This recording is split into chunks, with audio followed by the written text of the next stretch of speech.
Hi, this is Caryn Walby Solomon, and welcome to my podcast, Crushing On.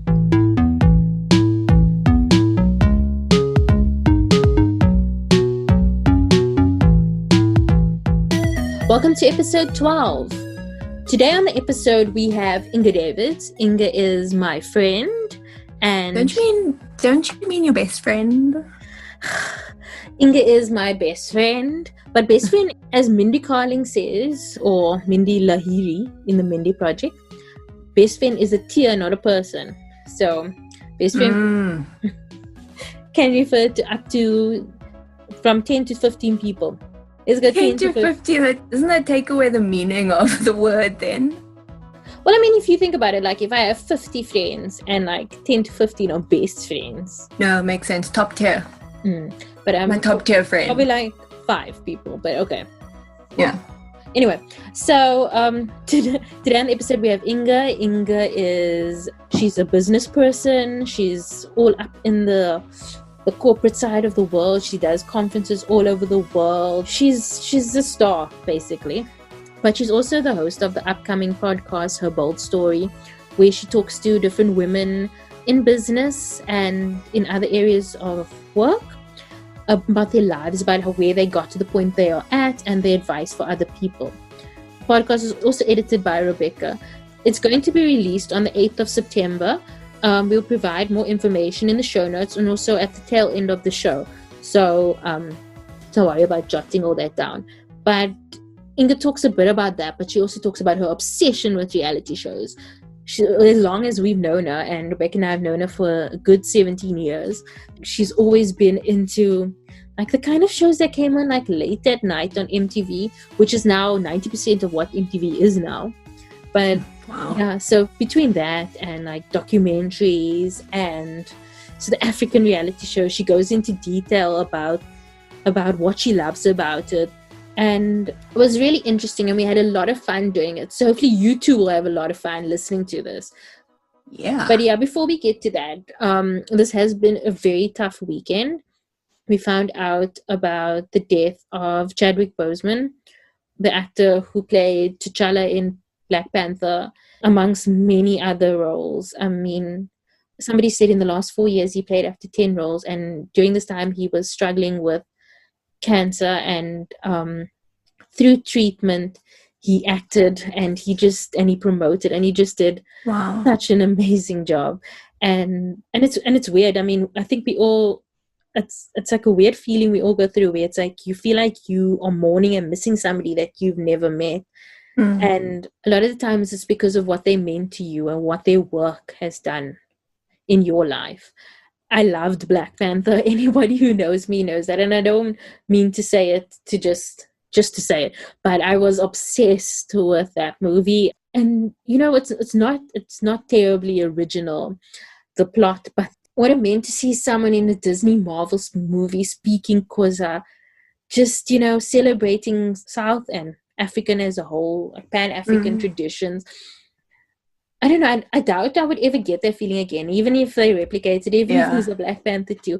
And Chadwick Boseman was such an advocate for promoting, you know, African cultures. He was an advocate for promoting why you should have a South African accent in the movie, why they should speak Xhosa, why, you know, it's just, and he just seemed like such a good lovely human being.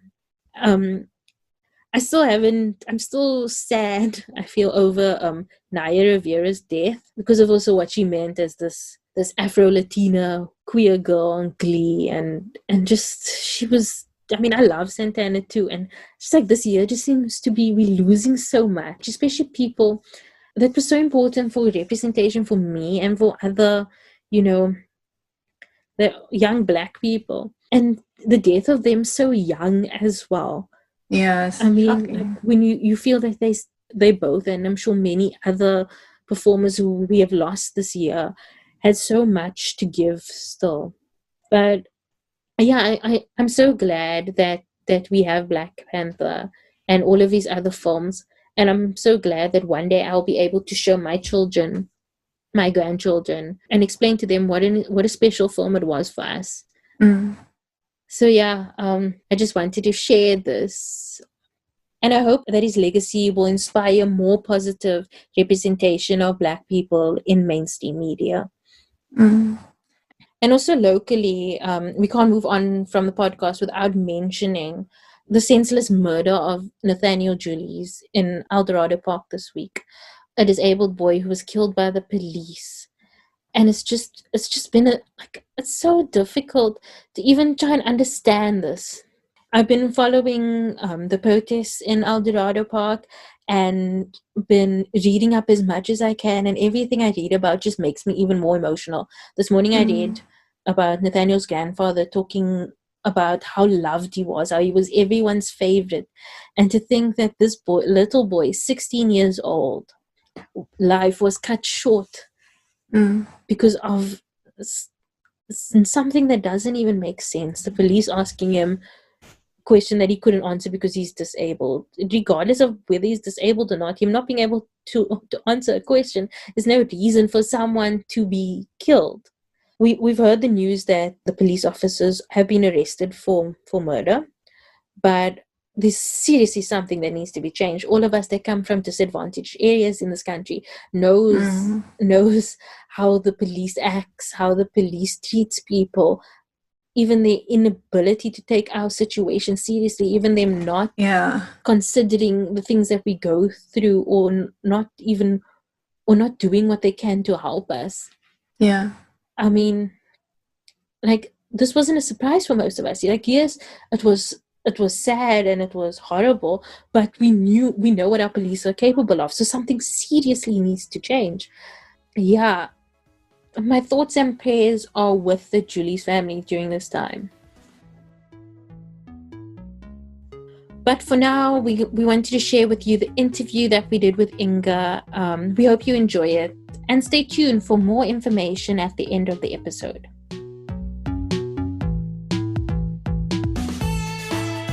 I realized, Inga, I was saying to somebody that you were going to be on the podcast, and I was like, I always refer to you as my best friend Inga. Like, not like Inga. It's not like I know like a lot of Ingas. But why do I do that? It's not like, oh no, I'm accountant Inga and my best friend Inga. It's like, unless I'm talking to my mommy, them, that's how I would describe it. And people are like, we know Inga. Like, we don't have to keep saying my best friend. I guess it almost comes back to your thing that you and Rebecca were chatting about, the adjectives before the name, right? Clearly, that's my adjective or something, like best friend Inga. It's not the same letter, but that's the adjective. But have you been keeping busy during quarantine? Just working. Just like strange, but working and reading and adult coloring books, I guess. Randomly window shopping on the internet, like ooh, that jacket looks so nice, but you're like, where will I wear this jacket? Nowhere. Psych.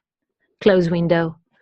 So that's pretty much what it's been. Just like moseying and trying to make the best of the situation, and then also putting in time so that 2020 is not a waste, and I do get through the things that I wanted to actually start with. And surprisingly, that has happened in a big way. So it's very exciting.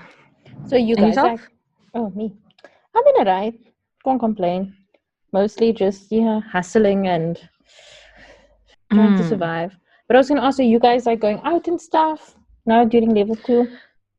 We like limit ourselves. We don't really go out, but when we go out, it's really like outdoors. Haven't really gone to a mall in like 3 months, probably. Also, don't really go to Woolies anymore. Kind of order in, get groceries delivered. So I'm probably becoming a hermit. This does bother me because I'm not a hermit, but I've become very accustomed to not going out, which isn't a good place to be in. But yeah, I don't think we won't go out. I mean, we hope to come back to Cape Town in November and December. I don't know how I'm feeling. I'm feeling like I am like 100% a hermit now. Like I'm scared to go outside. I went to Woods today and I was like, but I was kind of fine when I was there. But I saw this nice jacket, 600 rand. I was like, winter's almost over. When am I going to wear this lovely suede winter. jacket to? No, it's out of fashion by then. My mom picked her bag just before the end of quarantine. I mean, just before quarantine. And she was so excited about this new bag. It's just insane. So we always make fun of that bag. Shame, man. But it's understandable. Your parents are old. It's and the house is full. You know, like if everybody's going out, everybody has a chance. So you've got to be careful, and being careful then comes down to let's just stay inside. It's okay. It's not great, but we do what we have to do to make sure that hopefully all of us can get through this, though. It's part of it. But like I'm trying to open myself up to people that I know have been safe. So you know what I mean? Like people that you know have been safe, so you can maybe like go to the beach or go somewhere with them because you know that they've been safe. But I'm trying to avoid people that I know have been risky. That have been visiting all through lockdown, that have been going out all the time. So it is like a fine line between trying to find that kind of balance. No, 100%. So what have you been watching and stuff? Did you like my list? Did it make you laugh, Caryn? Did you look at my list? It was a very complex list. So I feel like that is lies. It was. All I said was watched and watching or recently watched. How is that complicated? No, what I'm saying is complex is what the stuff you were watching. Oh. And I think you need to talk about the stuff that you were watching because that list was wild. I was actually talking to Rebecca. We chatted about this actually last week when we had our meeting about her bold story. And I was like, yo, Caryn must ask me to come on the pod. She's been speaking about all this other stuff, but like reality shows is my thing. Like guilty. Your words were trashy reality shows. No, because you know why this is no surprise to me because whenever I would come to Inga, she would make me watch it stupid like Teen Moms. And like, dude, I forgot about that. I have I can handle most things. Like most CDs I can handle. But that stuff, I don't know what was going on. She was always watching it. And like she wouldn't like negotiate and be like, okay, we watch one episode, then we watch like a movie or watch something. She would watch like all the episodes that MTV had on in a row. And I had to sit there and watch it. So this is not surprising to me that she in her 30s is still. But yeah, no. So Teen Mom, I don't know. I think it's probably like the sadness in stories that draws me to Teen Mom. Because number one, obviously as a teenager, we were told teenage pregnancy is not for you, babes. And then you watch the show because you're like, yo, let me see how somebody's done this, that their mommy and daddy told them not to do. And then they defied them. And then now they're like a bigger responsibility. I don't know, I guess the chaos like draws me in because I'm pretty much like a structured person. I probably do things like a lot by the book. So to watch something that is not by the book, so defiant, and also like you've kind of at a very young age, you've put this intense obstacle in front of you to deal with at like age of 16, you still a child, you're raising kids, that I find so interesting. And it's probably because my conversations that I have lately with like lots of friends like you ladies, it's a lot around like this deep conversations. I'm not a psychologist, but it's like the human aspect of a story intrigues me. And I'm just like, how do they overcome this? Like, and then also you have that thing where it's like two teenage boy and girl, but then now she's pregnant and now the baby daddy doesn't want anything to do with her. And all you sitting there like a mother, like, I told you so. It's just so fun because you get to do the I told you so as a viewer. I really, there's something obviously trashy about it. And it's a guilty pleasure to sit on your couch and do that. I think that maybe it's because you're interested in the human experience that you watch it, because that, I mean, yes, maybe some part of reality is scripted, but a lot of it, it's like, this is how people naturally react to things. This is, you know, what happens in real people's lives. So that's why you sort of attracted. Do you think it's that? Yeah, no, completely. And because I'm just like, but you can't be that silly though. Like Love Island. Seriously? After 3 days, you're telling me you love this man. After 3 days, you're like, oh no, new woman came into Love Island. Why are you looking at her? Well, because I only know you for 3 days. We probably only said 10 words to each other. I think it's that. It's like, can people really be this silly? this like off the cuff, this think like that unguarded. If you're in a space with that person all the time, 24/7, do you think that you can, and you told that, you're supposed to be creating like love connections, and you in that space, and I don't think it's a matter of like love. I think it's more of like loyalty. Did you watch Love Island season 6? I'm watching it now. We're actually on episode 10 on Showmax. So you seen what's her name?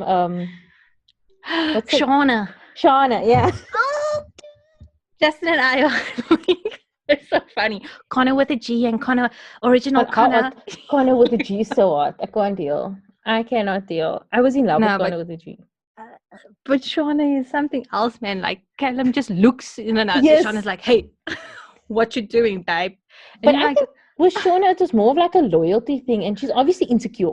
100%. Definitely insecure. Yeah, but it's like, but it's like, I don't think she was in love with Callum. I just think she was like, Callum chose to be with her, so that he must be loyal to her. That's the way her mind worked. I know, but that's the interesting thing, because everybody's like, I'm coupled up. Like, what? You coupled up for like the last 6 hours, babes. Like, but it's how okay to uncouple? But as original Connor, how jealous does he get whenever somebody picks Sophie? Why she liked him so much? Oh, but she's so funny. I was actually laughing before I came on now about this. She's so funny. But yeah, I find Love Island, again, it's crazy, I guess, on how somebody can claim someone so quickly, almost forget about themselves as like, I am Inga, and as soon as this other person comes into their life, then they're like, we are together and everything else doesn't matter. And if another woman looks at you, I'll have a word about it. Like, I for me, again, that's like a reality that is not mine. And I'm like, wow, somebody actually has a different way of looking at love, looking at relationships. It's like this inside view on something else. That is obviously completely funny to me. Because I'm like, but there's like 10 of them. How do you commit yourself to one person? Did you watch Too Hot to Handle? Of course I did. My yoni.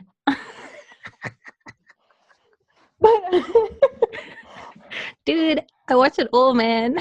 But like I was like Francesca and that guy, what's his name? Harry. I actually just couldn't. But what I liked about that show is that there was people that didn't couple up. Correct. So it's just like, I suppose with Love Island you have to couple up. But there was people that like, we never made any genuine connections with anybody, and it's okay. Yeah. Too Hot to Handle was very interesting also.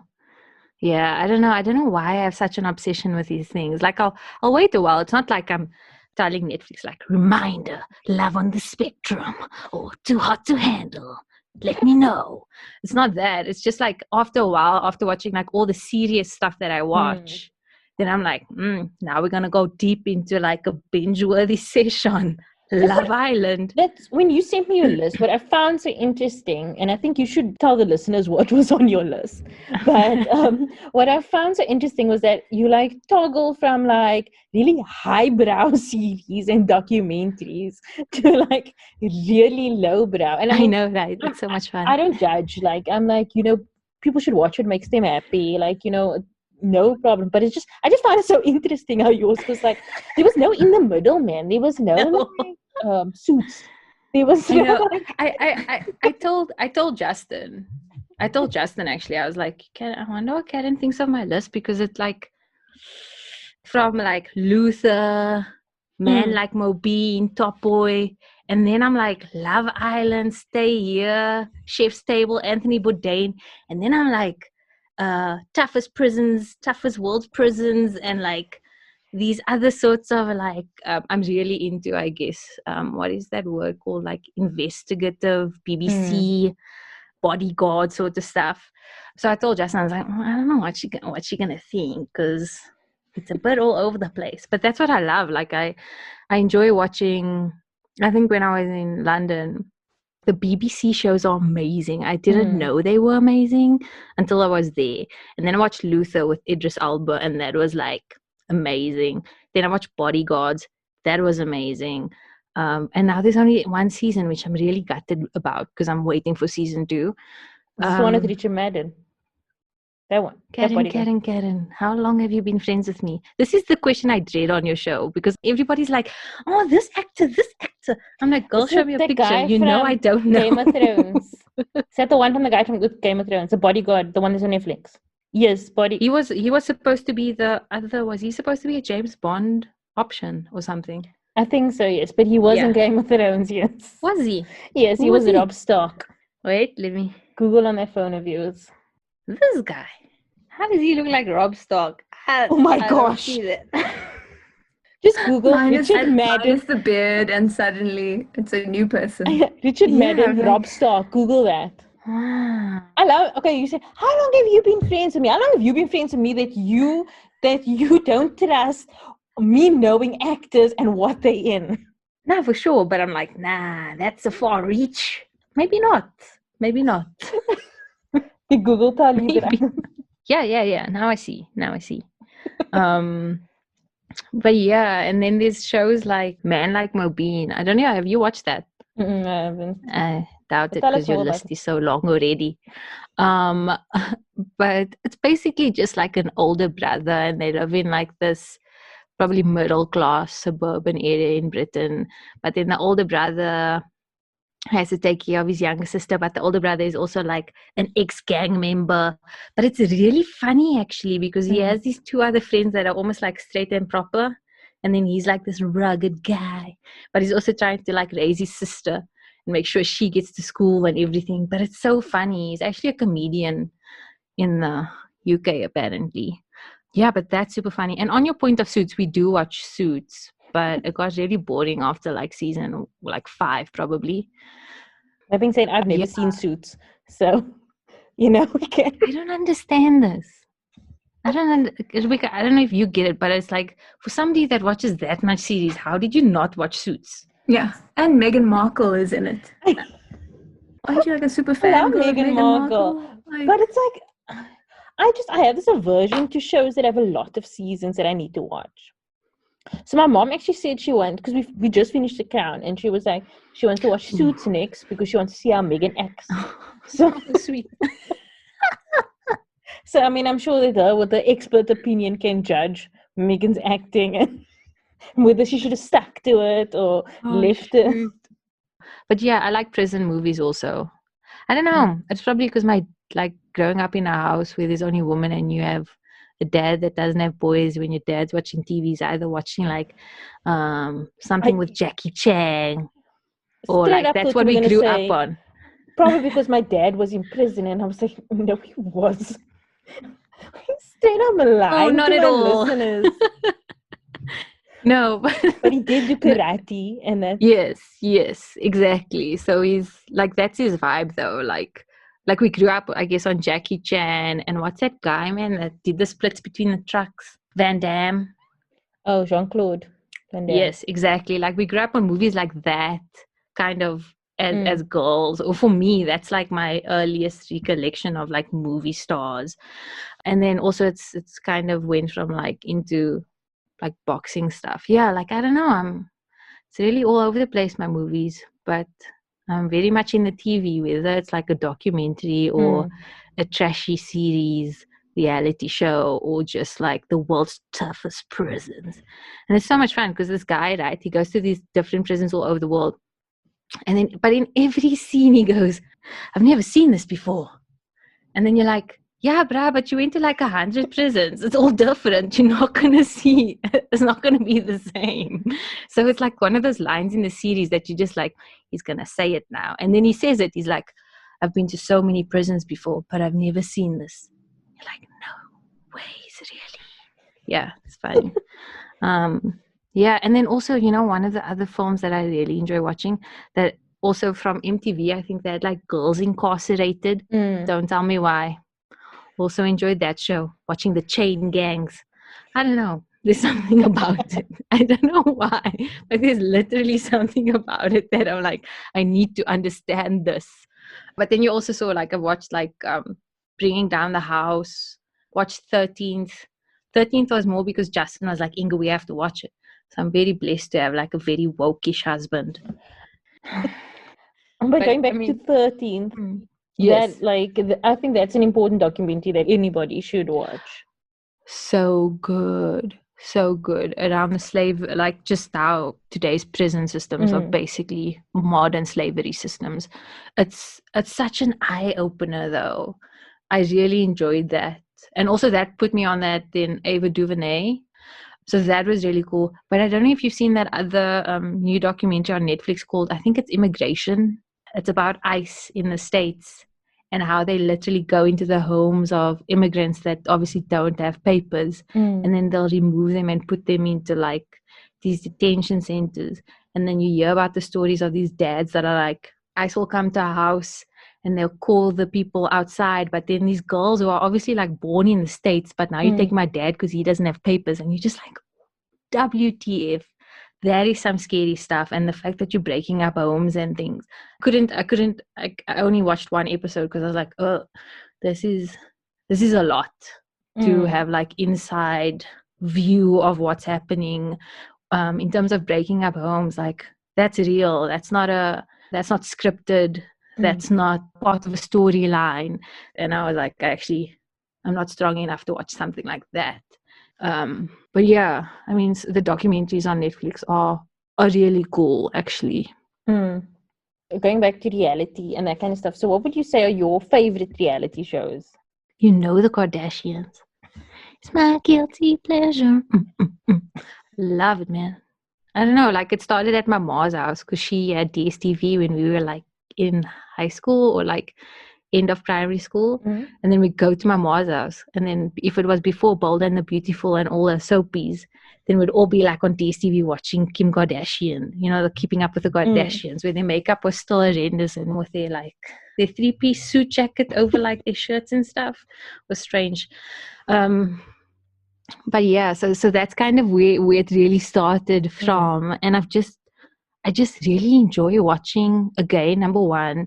I mean, it's the unattainable. The Kardashians are so unattainable that you're like, you're just so intrigued by this life that you have no idea what is on the other side of the glass, that you're like, wow, what an interesting view. Even though you know it's completely scripted, they really put a good story together. But also I just like the way they talk, and I'm being very sarcastic, obviously. But it's so cool. And then also their fights are so petty, but like between sisters, but at the same time, if you have sisters, then you're like, yeah, like it's so funny because you know that scene, I don't know if you watched it, but obviously the scene where Kim Kardashian and Kim and Chloe, not Kim, what was the other one? Courtney. I say I like the show. Kim and Courtney, where they fight.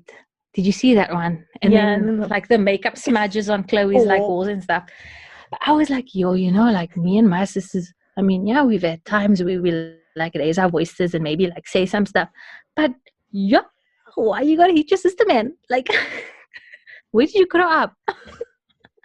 Like that. It's you just like, yo, again, I thought my life might have been on the verge of not being that great, but when you see somebody else's strife that is super, super rich and they've got all of this stuff going for them, you're like, we are all the same. Yes. You know, like there's that about the reality show that you just like, we're actually all the same. Kim Kardashian fighting there in a Gucci and a Prada's.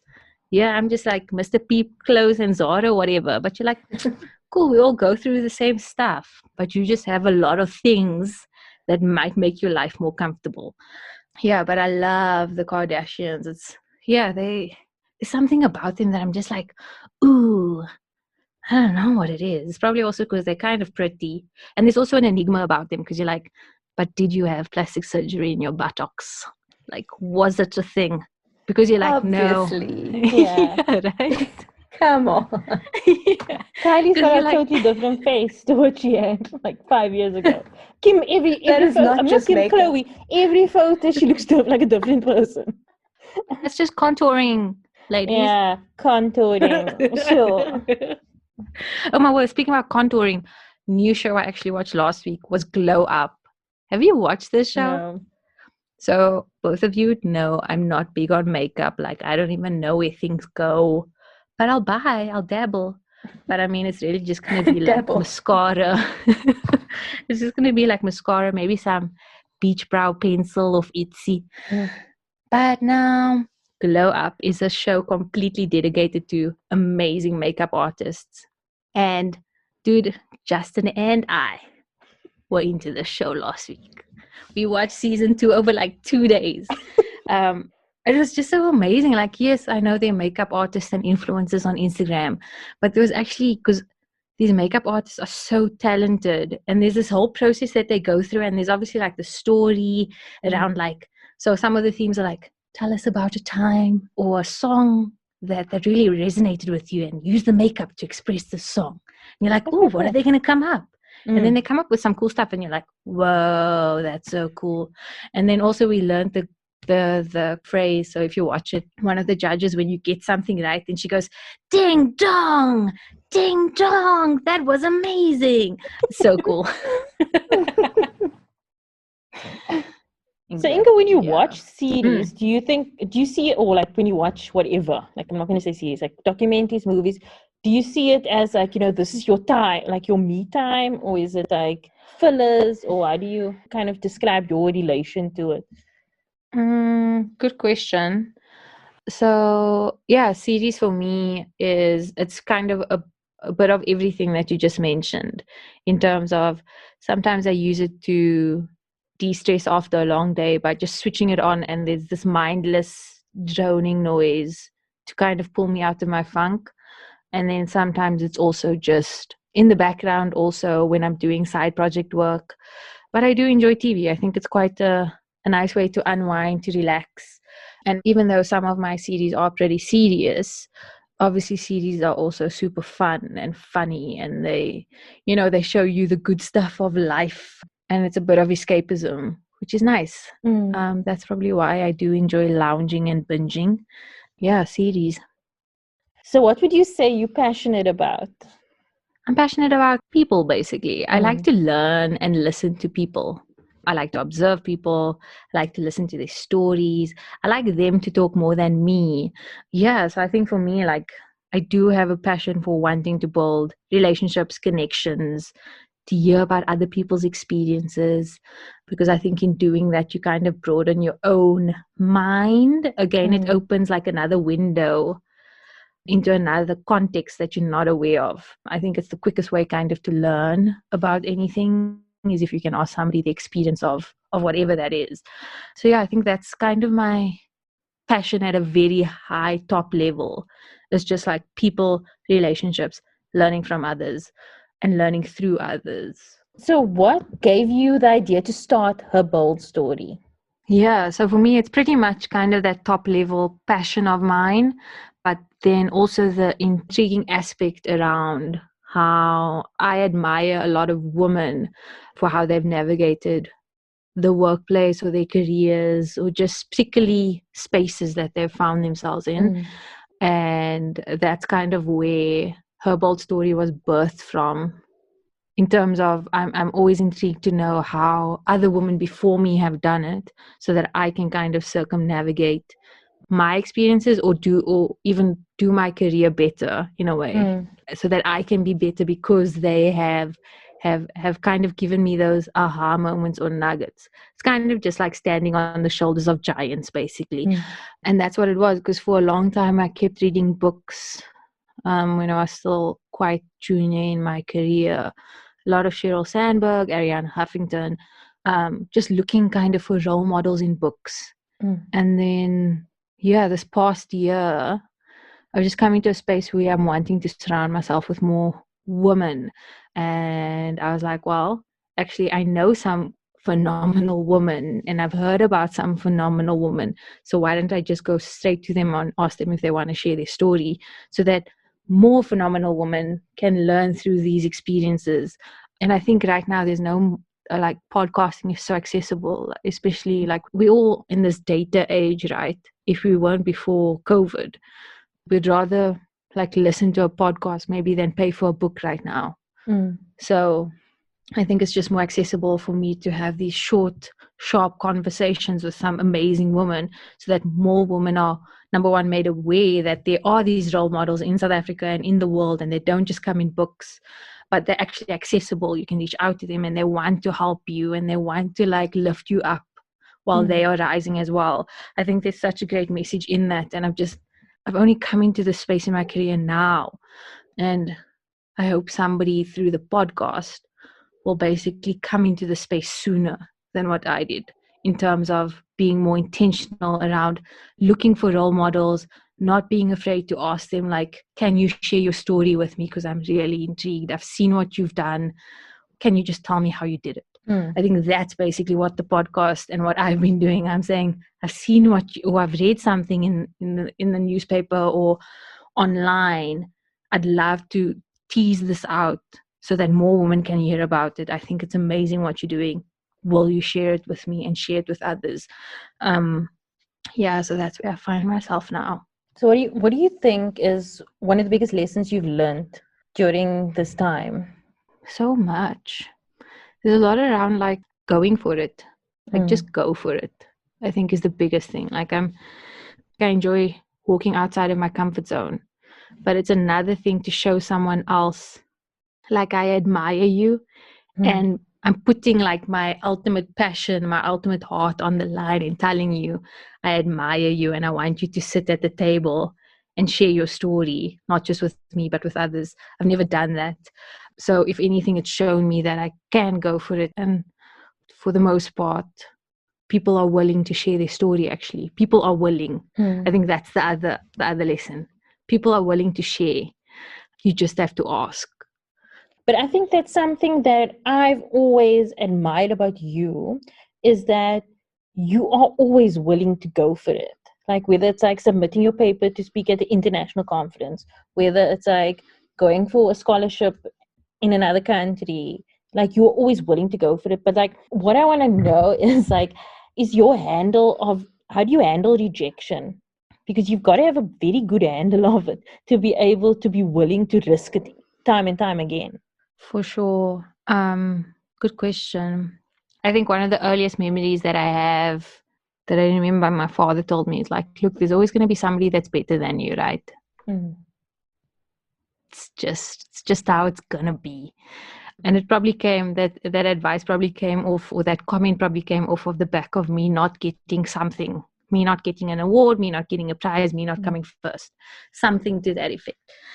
And when he told me that, that's like stuck with me for the longest time, because I think from that point of rejection and then that comment that came with it, I was like, okay, so there's always going to be somebody better than me, granted, but actually nothing stops me from then trying. I think it's that. And I think from there on, I knew there will always be somebody better than me, but nothing stops me from trying, because I have absolutely nothing to lose. And that's something also that came, I think, in the last like 6 years, around nothing ventured, nothing gained. Because if you don't try it, you're kind of letting yourself down just because you think you're not going to get it, but you didn't even try to get it. Like, how sad is that? Like, you didn't even try to get the thing that you wanted. And then, so obviously you're not going to get it because you didn't try. So who do you have to blame but yourself for not trying? So yeah, I think it's probably that. Like, there's a lot in me that I'm not afraid of rejection. I'm pretty much not afraid of failure either, because it's all part of the learning curve. So if you rejected me, right? And maybe it's also because we went to a girls' school, and like, you know, dealing with boys and rejection, it kind of comes with the territory of being a woman. So you kind of just like, I don't need to be liked by everybody, and that's okay. My worth is not attached to you liking me or not. I think there's that comes in play with like dealing with rejection. You just like, we didn't gel. It's okay. On to the next one. This is not the end of the road. And I think that's just a very important mindset to hold when you're wanting to do something, because you have to have so much confidence in your own idea. And though I say this, sometimes I don't have all the confidence in my own ideas. This is why I have friends like you who can at least cheer me on and be like, just keep going, or, you know, just a little bit more. And I think that's important on how to deal with rejection, so that when when you do come to a bump in the road, you at least know you tried, you gave it your best, and you can move on to the next thing or continue in the same path, but know more about how to make it more successful or fruitful going forward. I think, I don't like that. Rejection. I'm just like, I will smash it in its face. Like that will not stop me. Like that is my complete vibe. Like I'm just learn, man. Just be a lifelong learner. It's so important. Like rejection is part of the parcel of life. We can't be liked by everybody. Also, you know me, both of you know me. I don't got time to be liked by everybody. Because if everybody liked me, they're all gonna want my time. I don't got time for everybody. But like there's something about that, I guess, in me that I'm like, I can't be liked by everybody because I have to give my energy to everybody then. Something's got to give. So what do you say, or I'm sure you probably get this question a lot, and I'm apologizing, but it's the first time you're going to get it from me. So who would you say are like your role models now, the people who you think helped shape you into the person you are today, other than your parents? Penny Haynes. When I was in junior school, like Penny Haynes was all the rage, right? She was like an Olympian, a woman, super strong. She was just like breaking so many barriers, and she was also South African. And there was something about it that I loved that really just was like, this woman is so cool. Like she shows up every time consistently and she wins the medals. And obviously with all of that, there's a lot of hard work. And I think that sort of resonates with me in my value system. Like show up consistently, put in the hard work, and you can get a really good outcome. I think that was the message that stood out for me from her. Did you say 2? I just said any amount. Okay, so you're going to go Penny. Yeah, I think Penny Haynes is pretty cool, man. Yeah. Like and then obviously, you said not my parents, but I'll give my sisters some credit. Both of them are extremely, extremely dedicated to their craft. Both of them have gone to Olympics and Junior Olympics. Both of them have sacrificed in some sort of way to get to where they want to be. And that again just shows me that dedication, hard work gets you to where you want to be. It provides a positive outcome. And I've seen how dedicated they can be to their craft and getting better and putting in time. Yeah, and for the longest time, I always looked at them and I was like, I don't know, when you think of greatness, then sometimes looking at an athlete is so easy because they go and practice, they put in an hour, 5 hours of energy into something so that the next time they can score 10 goals or run faster or whatever. And I think most people, for the longest time for me, I was like, so I'm not an athlete, I just go, like I'm a corporate person, right? Like that's my brand. My sisters are sports players, Inga's the corporate one. And but for the longest time that was like the thing, right? So Inga studies and corporate and the sisters are like sporty and like studious, like that. For the longest time that was them as well. And for me, I was like, but as a corporate person, like I don't put in a lot of time like I see my sisters doing. Like they were training during the week and on the weekends. On the weekends, Inga was watching 16, Pregnant at 16 and all my virtual reality shows. But where I see how it's come out is that you can't discount that reading a good book or watching a good documentary, I'm going to say it, or just having all our side projects that all of us have, that is us putting in the hours to be better at the craft. And for the longest time, I didn't see it like that because I thought, well, with my sisters, I know they're putting in the hours. And I almost negated the fact that I was also doing stuff to hone a craft in the same way. But yeah, they're pretty awesome. Okay, I'm going to go back to like the frivolous questions now. Yes. So I haven't heard you ask anybody those questions before. I ask people the same questions every week, Inga. I actually make up a new list every week. No, but I don't phone it in. I was like, what the hell? A role model. I thought this was a crashing on pod. I mean, I do crush on all of them, but still. So, who would you say was your first celebrity crush? Karen, again, you know we are friends for the longest time. Do you think I had a celebrity crush? I was can like, barely remember their names. Who did you? No, but you must have liked somebody, man. My first celebrity crush is probably Ricky Martin. Oh my gosh. I was also, oh no. Flashbacks. Because I had to like think about what was on my wall Shake your when I bon was bon, like, shake dude, your bon. living la vida loca. The He's man not was that cool, doing the though. thing. I like him. Gosh. I actually still like Ricky Martin. He seems like a cool guy. There's no scandal Yeah, around him. He's just exactly. like living his life. She bangs. Exactly. No, I do think I remember you liking Ricky Martin. Dude, he was the best because he was so cool in grade 7. That was like when everybody like Ricky Martin, Justin Timberlake, Christina Aguilera came out with the CD. We had a garage party when I was in grade 7, and we only had these 3 CDs on rotation probably, because you also only had one CD player with one like CD holder. So you're like, guys, put on the next CD. Which one, Christina? And then you put on Christina, and then you choose your 2 songs. Surely you Genie in had a like bottle. Missy Elliott.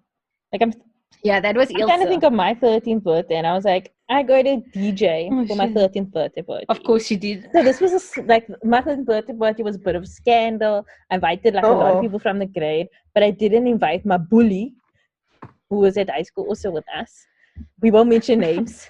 I remember the song because the DJs phoned me before, and they were like, what kind of music do you like? And I was like, I don't know. And then they asked me, do you like rap? But at that time I was very much like a white girl, so I said no. And my one friend started crying at school because she said her favorite song has a little bit of rap in it. And I think it was Work It. She started crying because I told the DJ I don't like rap, and her favorite song had a little bit of rap in it. But the DJ, all the DJs did was they played like on that Windows, they had a Windows media player. They just made a with the visualization. So like they could still play the rap songs. They could just like, if she requested a song, they'd just like put it into the playlist. So it wasn't like, the end all of all things. But yeah, that's how I remember Work It. Because that girl was crying because her song had a little bit of rap in it. I still saw the other day, speaking about music, I loved that. It was like a month ago when you posted on Instagram, what is your oldest CD or song? Inga comes out with like, Clashing on pot. Wait, what? She put down Brasso van die Kaap. I was like, surely that wasn't yours. It was like your daddy's.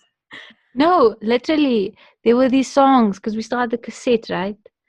And then I distinctly recall that I would make up dances to Brasso van die Kaap. Proper.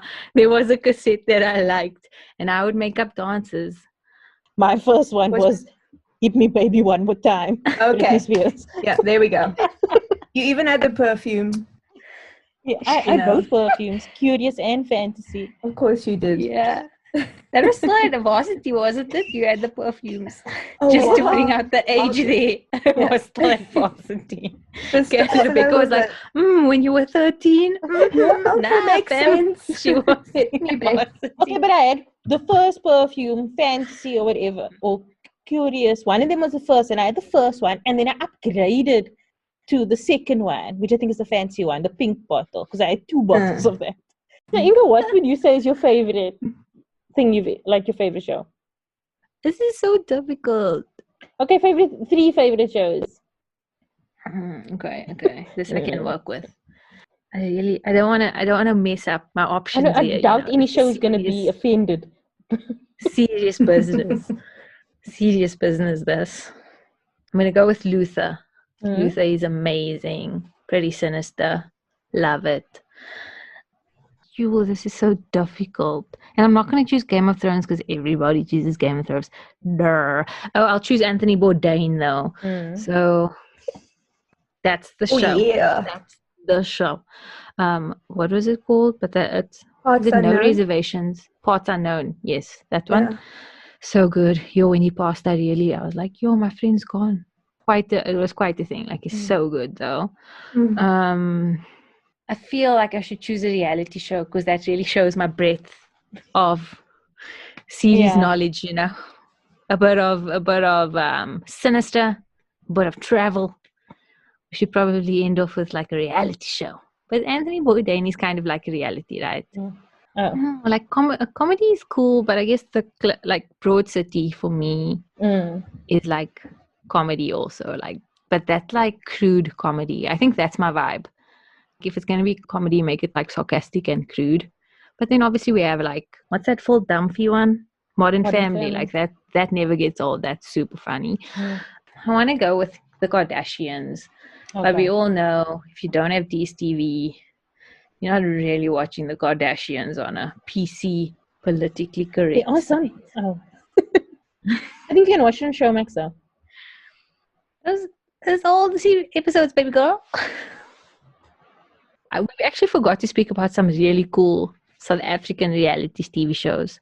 Like, do you know I'm into this stuff? Like, you can't believe. Like, Finding the One. Have you watched that?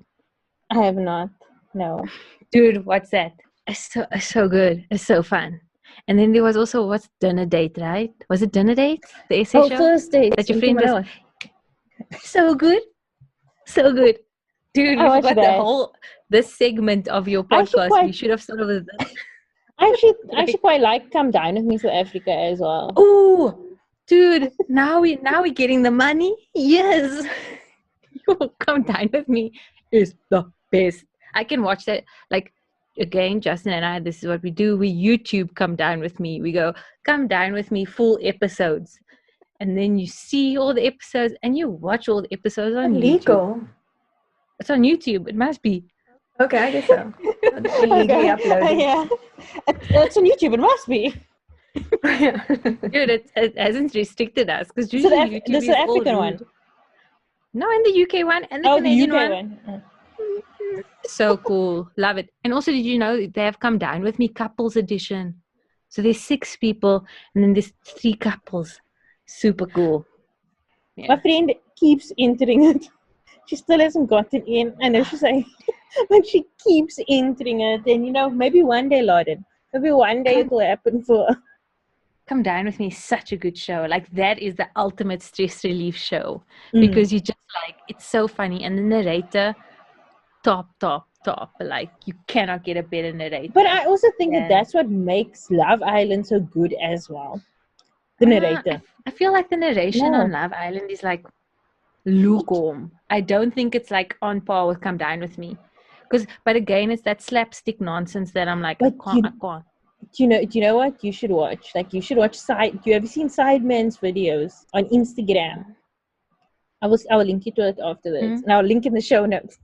But Sideman is like I think he's like a TV presenter, DJ, like personality in the UK, but he does like recaps of Love Island. But he when it came out there, and it's so funny. Like the way he's more like Come Dine With Me. But it's cool. Brilliant. The way he makes fun of them, and then he also like says it like how it is. But yeah, you were saying South African reality shows. Do you watch like the Being Bonangs and that kind of stuff? Yes, girl. Mogul. Pinky Gal. Pinky. That's my show. I didn't watch the show that came out like 2 weeks ago. Yeah, I also haven't seen the documentary. Yeah, the year, Bonangs year, whatever. Yes, I didn't see that one. And then also, I don't know, but you probably not. But Lasiswe. Wait, what is the name? No more Trickovancy. Yeah. Dude, I watched that on YouTube also. YouTube is like my other Netflix, basically. But it's so good. I like him a lot. I love what he's doing. Yeah, he pushes, he does what he loves to do. You can see he just enjoys making up a story and a storyline. And it's the funniest thing. So good. And he's so young. And it's so cool to see like just somebody who's clearly investing in themselves and what they most enjoy and loving it. Like he clearly enjoys he loves creating content. He's amazing. I love him. And Sumizi? Yes, that's my other one. Soms. No, dude, I'm all in there. We even watched like, obviously the wedding was amazing. A lot of makeup, just like but a lot of money. Like, dude, I just have like a lot of appreciation for people. I mean, weddings are cool, right? And it's another fascination of mine. Like, Say Yes to the Dress was the other reality show. Cannot forget that Say was Yes Inga's show. to the Dress. You know, Don't before lie, you Inga's also wedding- liked it. I still love it. I watch it all the time. And also, like, I still think that the UK one is the best dresses. But I like the personalities in the American and Canadian ones more. So that's like my kind of hot take on Say Yes. But no, if I see Say Yes to the Dress on, I have to watch it. I love that show. Yeah, it's so good. So good. So I have to do like, not I have to, but I always do play those games like on social media where they're like, what's your favorite comedy? And I, without a doubt, always say Talladega Nights. Like, for me, there's no movie that has ever made me laugh as much as that movie. And like consistent, like I'll see a picture, I'll hear a phrase, and I will always laugh. But like thinking back on it, I'm like, how much of it is really the funniest movie I've ever seen? Or is it like funny in nostalgia because we constantly watched it? As in, like, you had like 3 DVDs. You probably had more, but you only played 3. You played that, Wedding Crashes, and I've Your some Wedding weird Crashes are so cool. I have weird feelings about Wedding Crashes. Like, there's a lot of movies that like ended me in that movie. Yeah. But like Talladega Nights, like, it's just like a fun time all the way through. But what would you say is your favorite movie of all time? I don't know. Like, I mean, coming back to your point of nostalgia, it is funny that we actually haven't touched on the Talladega years of our lives. So just as a disclaimer for everybody else listening, Rebecca and Caryn are like, they are basically kindred spirits when it comes to comedy. And so at school, they would be laughing about, guys, did you watch the latest late night host? And I'd be like, yo, that sounds Saturday so Night Live, stupid. you mean? Yes, exactly. Like Conan. Yeah. SNL, exactly. And then at one point, I think we were sleeping over at Caryn's house, and then the two of you were like, let's watch SNL. And I was like, what the hell is this? And sometimes when we got DSTV at one point in my house, and I tried to watch SNL, I was like, I don't get this comedy, man. I don't get it. But actually now as an adult, I'm like, yo, you guys were ahead of the curve, eh? Ahead of the curve. Because I'm all into this late night. Fey. Dude, you guys exposed me to so much. I was like, I don't understand why they find these silly women so silly and funny. But they really are amazing, though. But then again, like, I feel like I watched Baby Mama because you told me to watch it. Like, you were such a fan. Inga. Oh, yeah, but that was funny. But I didn't know who those actresses were. You guys knew the actresses. I was just like, you were the storylines hilarious. They were in Mean Girls, surely. Caryn, again.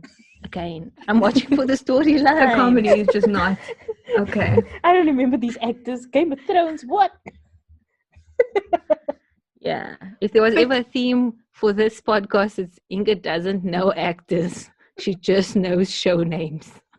I thought Talladega was good, though. For me, it's like, it's not the type of movie that you would think I would like, if that makes sense. It's not on brand. It's like a movie about a bunch of dudes. NASCAR. Yeah. White men doing NASCAR. It's really not my mind. But the comedy was on brand, though. Like, in terms of, like, SNL skits. Yeah, because they are improv. from SNL. Yeah, like that was probably the intrigue, if anything. You're like, cool, you've seen these guys, let's watch it. So fun. Yes, I'm actually going to watch it right now. That's I feel like I should also watch it now. Dude, Shake and Bake, you. The show on Shake and Bake. You. Oh, if you're not first, you're last. Boom. I love that actor because, you know, I love the Good Wife. Like, that's actually, I answered wrong with Kevin. The Good Wife is actually probably my favorite show. Good Wife. Yeah, you're always Fight. mentioning that one. Yeah, I fucking love those shows. He's in there and he's in both shows. And the actor that plays his father, Ricky Bobby's father, the one that says, you know, first you laugh, peyote. See you when you're grown up. But wait, on another note, though, do you guys watch John Oliver? Last week tonight. There's too much to watch. No, he's brilliant. He's brilliant. Like, Justin used to ask, he's like, Inga, why you watch this? I'm like, dude, the way he explains a serious topic and he breaks it down and you get to have a laugh and you're like, the way this guy just did it, like mic drop. Like you're like, cool, I'm up to date on like latest current affairs. I'll go do some more reading also though. But the way he breaks it down is so good, and the jokes he uses to kind of like bring the point across is even better. And I think it's just because he's English and English people, I do like the humor, or his kind of humor at least. No, but I think he also knows a lot, and like he's well read. I always think about his version of why beauty pageants are outdated. And there's a lot of ways that I thought, okay, these are outdated, but like there was things I didn't even think of that he brought up. So Rebecca, if you want to start with one, I suggest that one. It's super addictive actually. Because you just like wait for it every Monday. You're like, wait, is it Monday or Tuesday? When does it come out on YouTube? I gotta get my fix. Doesn't it come out every day? Nah. Oh. On YouTube it only comes out weekly. It's a Friday. Yeah, it comes out on a Friday in America. Yeah, but it's he's so good. And he speaks about cool topics. Like Caryn said, like he'll speak about something like beauty pageants, and then he'll speak about coronavirus and conspiracy theories. Then he'll speak about like what's it called, voter suppression. He'll speak about like war in Iraq, like even the stuff that he was doing like years ago. So good. Check it out. Plug him, devs. Plug him. Yeah, he's like millions of Emmys. But I also find it interesting that the most famous hosts in America right now is like John Oliver, James Corden, and Trevor Noah. None of them are American. But it's true. Good point. It's really cool. Yeah. 2 cents about. I've finally joined your party of late night talk shows. Like 15 years later. And like late night is dying. Well, there's some but there's like true. There's just a lot of them now, I think. Because Conan always jokes, and he's always like, yeah, I'm one of the only late nighters. And it's like 50. But Inga, thank you so much for pleasure, man. Like, anytime. But you have to sign off. And that was my best friend, Inga. And my best friend, Inga. Yeah. Hyphenated. Yeah, best friend, Inga. Yeah, and Rebecca, best friend. Yes, exactly. Rebecca, the one thing that, well, not the one thing, well, one of the things that Inga said that stuck with me since the interview was when she said her dad said to her, there's always going to be somebody that's better than you. And I don't know, it just like breathed new life into me this week. And the entire time I'm thinking like, I should actually try all the stuff that I wanted to try.